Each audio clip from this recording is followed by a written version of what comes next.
Hello, welcome to Ray-ality TV. I'm Raymond Bakari. Today I'm joined by Cedric Russell, who is running for Providence City Council in Ward 11 as an independent. The ward itself contains the neighborhoods of Upper South Providence and West End. Cedric, how are you today? I'm doing very well. And like I said, it's such an honor to be on your show. Thank you so much for bringing me up.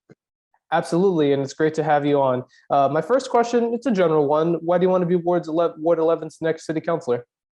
I'm born and raised in Providence. I'm born and raised in Ward 11. I've struggled with dialysis since I was 16 years old. I've struggled with the criminal justice system since I was at least 13. Even before that, my family struggled with it. Also struggled with the judicial system, since I was a young kid, and I struggled with poverty as well. So I wanted to find a way that I could fight back against the systems of this world that are destroying me and my people. So that's the main reason why I'm running for city council. Originally, the incumbent for this ward, Councilwoman Mary Kay Harris, wasn't going to seek a third term. I believe the rumor was that she was going to move to North Carolina, but now she's fully committed to running again. Does now running against an incumbent change how you plan to campaign? Nah, I've been speaking with Mary Kay Harris for at least a year. She's been on my every move, and she's been paying close attention to me. And I'm very grateful to go up against a strong Black woman as Mary Kay Harris. Is there a certain reason you chose to run as an independent for city council? There is a extreme important reason why I'm running for independent. I want to come in as what people haven't seen in a while, and I want to really be the change that people really need. And I have love for both parties. I have love for the Democrat Party, I have love for the Republican Party, and I have love for people in general. So I want to come in as people in general.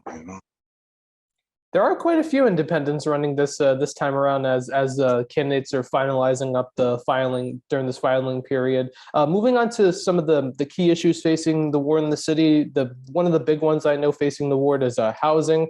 There's a few approaches that I hear candidates on the show talk about how they would go about trying to maybe create more affordable housing. Is there a what approach would you favor as a city councilor when it comes to housing? I feel as though there's a lot of organizations and businesses in my community that pull so much resources to so much money out of our community that they should be able to give back. For example, Rhode Island Hospital is a huge organization that pulls so much money and resources out of my community, and they're not giving the taxes that are needed in order to give back, because they're just destroying our communities. And I've been here 33 years. The colleges, Johnson and Wills downtown, is another huge pull away from our community. They're not only taking our resources, but they're not allowing our children to go into these schools and be successful so they can bring these resources back to our communities. So I feel as though there's a lot of organizations, and the census as well. I feel as though the census, they purposely redistrict us in order to keep a certain power in power. So I feel as though if we could wrap support around ending racism, I think that we would really get what we truly need in our communities. It sounds like one of the just to clarify. So one of the policies you'd favor is taxing the nonprofits like the colleges and the hospitals to get more money to create more affordable housing. Definitely. One policy, there's a lot of ideas like maybe building more housing, changing the zoning laws. One I don't talk about as much when it comes to housing is rent control. This is one policy that I've heard frequently, not on the show, but in the Twitter and Facebook discourse on about policy. For those watching, this is government control and regulation of the amounts charged for rented housing. This is intended to make sure landlords aren't unfairly raising the rent on a tenant. Do you see yourself supporting a policy idea like rent control? Yes, I definitely support rent control with what's going on right now. As we all know, there's going to be a lot of people that have to be out of their house by August, and this month coming in is the last month for rent relief, and we all know that these landlords are going to be putting people out and raising the price. We all know this, and what this is going to cause is rapid crime in our communities. People are going to try to do whatever they can to survive. You're going to tell people they got to be out of this house in August, and then you're going to bring more people in that actually are not from this community, like the people in Rhode Island Hospital. Those are going to be the people that are going to get these houses. It's going to be the people that are coming from the colleges. They're going to be the ones that's getting these houses while everybody else is being pushed up. So I strongly we need to get this rent control going, so people can still live peaceful and safe as well. Aside from housing, another top issue that I've heard facing this one faces the whole city, the city as a whole, but public safety is another issue up there. Crime spikes, they're occurring in the city, despite statistically crime going down. But as we head into summer, the spikes go up, and it gets some residents concerned. In your opinion, what needs to be done on the city level to improve its public safety? In true honesty, both sides need to be given so much love. We need to find a way to give people what they truly need. And there's so many things that are going on in my community. People are dealing with traumatic experiences. People are dealing with poverty. People are dealing with heartbreak. People are dealing with so many things that they just don't know the answers to, while they have to deal with a system that's trying to destroy them. Now, I'm in full support of repealing Leopold. There needs to be some type of connection between the police and the people. There needs to be some type of trust given between the police and the people. Me personally, I understand the role of the police, but it's 2022. We need to reform and reshape the way our safety is given in our community. And sometimes that conversation leads to ideas like community policing. This is probably one of the very few ideas that I can see, or that I've heard both sides, like the pro police and the defund the police, or reimagine public safety, I should say, hearing both of those crowds support is community policing. Where do you stand on community policing? I'm gonna be honest with you, right? I grew up I grew up on Comstock and Taylor, and where I grew up at, a lot of my family was in that area. And if I was to do something wrong, the police wouldn't be called. It would be taken upon the hands of the community. Like that's the way that we learned. I had my aunt up the street. If I was doing wrong, she'd see me, she would correct me. My uncle, he would correct me. My mother's friend, if they see me doing wrong, they would correct me as well, and then send me home and tell my parents what I did as well. So I felt as though we do need to get back there. At the same time, I do understand that people are crazy, and people are gonna do things that communities are not gonna be able to really combat at times, and I'm not oblivious or ignorant to the fact that there's gun shootings in schools, there's gun shootings in Walmart, there's gun shootings throughout the city. Not only that, there's people, the other day, there was 40 bodies found in Texas, and people are driving around with 40 dead bodies in the back of a rig truck. So I truly do understand what's going on, and I think we need to come together as a people to culminate a plan so we can move forward. Do you see community policing being a part of that plan? Definitely. People, this is people's communities. They need to be involved with their communities as much as the police, if not more. They live When we're talking about this conversation of public safety, the most popular idea I've heard amongst council candidates and even the mayoral candidates is reimagining public safety, is how they say it. Sometimes this could have ideas such as reallocating money from the police budget, or getting another source of revenue to maybe fund a youth job program, or maybe have a mental health worker respond to some situations that a cop might not be necessary in responding to. And these are targeted to either address the root causes of crime or free up resources where the police officers are actually needed. Do you see yourself supporting reallocating police budget money to another area? Of course. Like I said, I grew up there, and when I was a kid, there was so many different rec centers throughout the city of Providence. There was so many different resources for these children in the schools. There was after school programs, there was tutors, there was so many things for these children and so many things for us as well. But when we started paying the police to be everything, like we was paying the police to be security in our schools, we're paying the police to be after school teachers, we're paying the police to be security, we're paying the police so much money to the point where the community is not able to get what they need, and they're being drained of their resources as we see. So I'm really into reallocating the funds into the community. Not only that, I truly believe that in order to get the true safety that we need, I'm a strong believer in Jesus Christ, and I'm a strong believer in the Word of God. I know the Word of God to be true. So I know if we turn away from our wicked ways as a people and call on the name of the Lord, He'll do what He needs to do for us. Moving on to the environment, this is a relevant topic, not only in the city as a whole, but especially in Ward 11, because I believe after redistricting, the Port of Providence is now in the ward. And what's being done at the port is sparking the dialogue about environmental justice and if maybe Providence should implement a city level Green New Deal similar to Boston's. Do you support environmental policies like a city level Green New Deal? Of course I do, especially when these factories are causing so much asthma in my community. These factories and these smokes, all this building is tearing our communities up. So I'm very in line with the Green New Deal. We need it. It's very important for our community, not just our community, but for Rhode Island in the whole. Moving on to education, there's a big debate about what role charter schools should have in the city school system.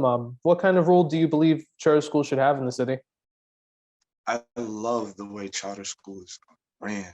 They're ran to actually teach our children how to be successful in life.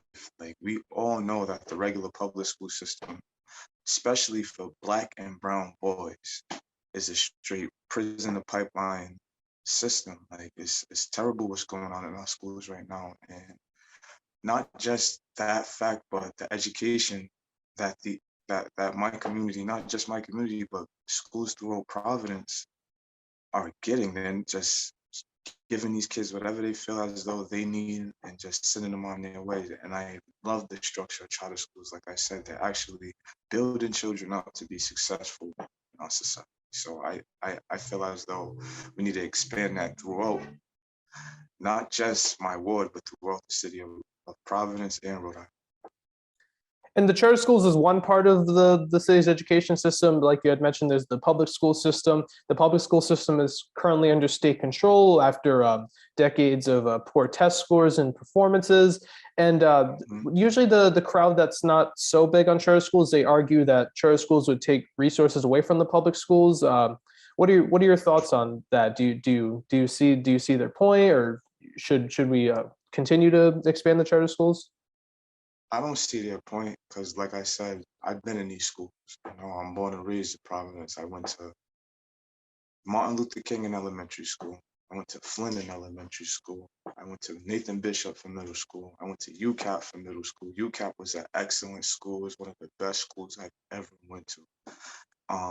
After that, I went to Central, and I went to Hope, and then I graduated from the Harry Potter program. So I also have cousins that went to charter schools, and I have family, I have friends that went to charter schools, and I see the expansion of vocabulary, the type of mindset that they have, the type of hearts that they have, and the success that they actually obtain moving forward in life after they're 18. Most people that leave out of schools and public schools, especially if they're not going into college, they tend to fail so miserably in society. So that's where I stand. Looking at the state takeover, currently it looks like till at least 2025 the public schools are going to be under state control. I heard the commissioner wants to move it to 2027 because COVID kind of set things out off track a bit. What are your thoughts on the current state of the state takeover? Should it be back in city control as soon as possible? Are you in favor of moving to 2027?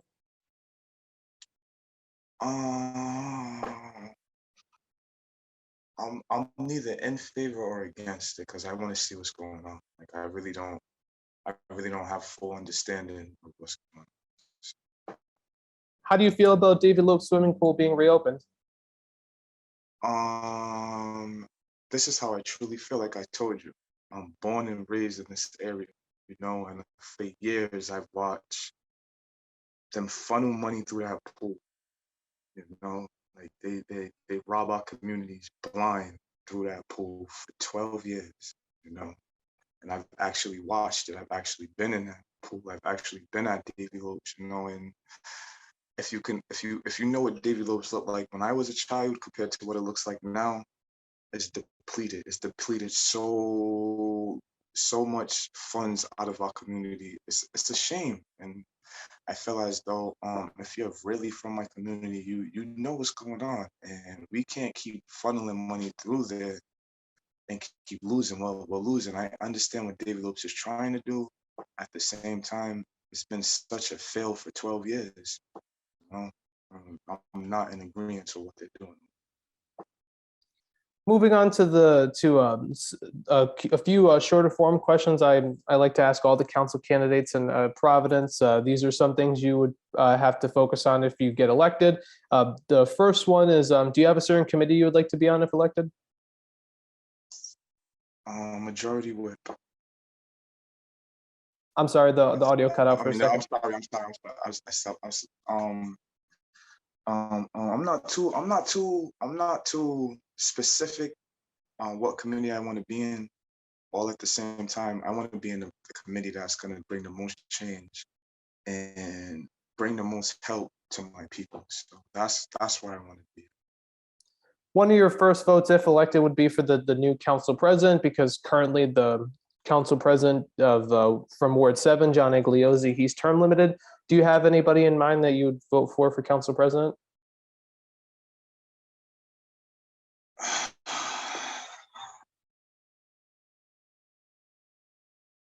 I don't know who would take that position.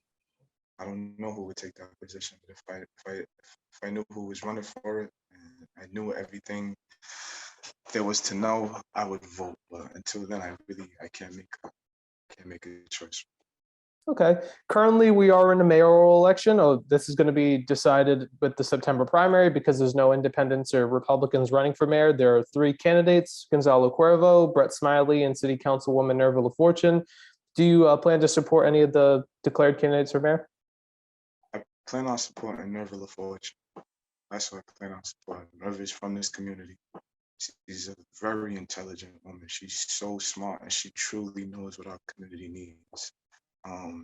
And like I said, my people have been pushed out. We've been pushed out to high degrees, and I think and I truly believe that Nerva would even out the playing field. Everybody else would expand and push us out. That's how I truly feel. Moving on to my final question. It's a non-political topic. It takes a step away from all the political issues, and I like to ask everyone this for the last question. In your opinion, what do you think Rhode Island is best known for? Dell's lemonade. That is one of the top ones, and that is very, very true. I had to ask though, because this is the true Rhode Islander test: with or without a straw. With the pretzel. With the pretzel. With the pretzel, yes, sir. I actually I really do like it with the pretzel too. That was past the Rhode Island litmus test. Cedric, I want to thank you so much. I want to thank you so much for coming on. It's been an absolute pleasure of mine to have you on. Oh, of course. It was such an honor to be here, man. And I want to give an honor to God. I want to give an honor to my grandfather. I'm going to be burying him this weekend. I want to give an honor to my grandmother, Rosie Russell. You know, I just buried her March 9th. And I want to give an honor to my mother, my father, my friends, my family, and everybody involved in my life. I truly appreciate you all. And I love you all so much. And I want to thank Jesus for being here with me. Like, no matter what I've been through, showing me so much love, even when I couldn't even show my own self love. And I truly appreciate him. I thank you again. I'm sorry for your loss, Cedric, and and I commend your strength and my condolences. Thank you for watching this episode of Ray-ality TV. If you want to see future episodes as soon as they're posted on this channel, please click the subscribe button down below and the post notification bell icon to the right of it. I'm Raymond Bakari, and I'll see you in the next episode.